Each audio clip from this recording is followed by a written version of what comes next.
They stood their ground in the face of power.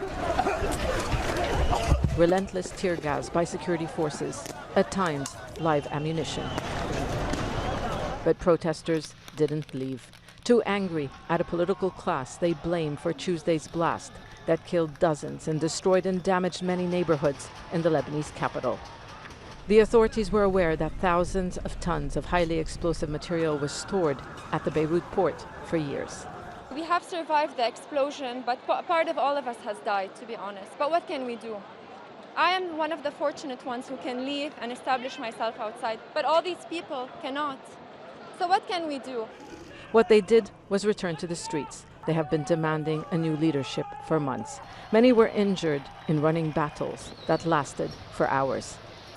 But this time, they say they won't be silenced. They want justice and revenge for the victims of the explosion and believe a government-led inquiry into the disaster won't hold senior officials accountable. We are not leaving. It's either them or us in this country. And you know what? The people always prevails, and we will fight.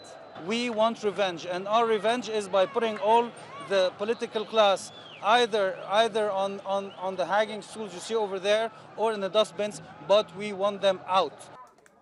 Protesters also stormed 3 ministries. State institutions, people say, are run by corrupt politicians who they blame for draining the state's treasury. They say they want a state and a competent government. Currently, Lebanon's institutions are controlled by political parties, and there is a parallel state run by the Iranian-backed Hezbollah. The Prime Minister HASSAN, who took office early this year, is now offering a way out of the crisis.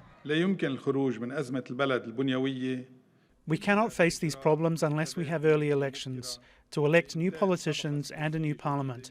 We need a new political elite and a new parliament. We need to work together to overcome this difficult period. We know, and I know, the people have questions about the catastrophe and how the government plans to handle it. The catastrophe is way bigger than anyone could imagine. The impact may stay forever.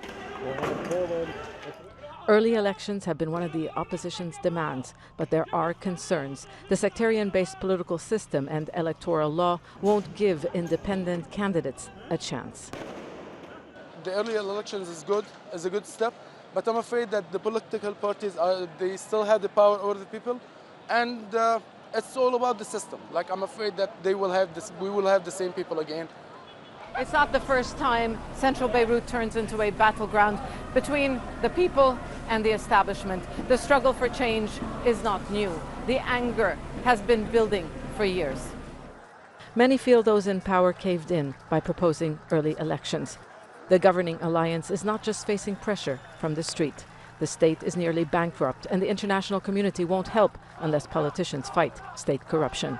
For now, many people here feel they won a round in what is likely to be a long battle. Zeina, Khodr, Al Jazeera, Beirut.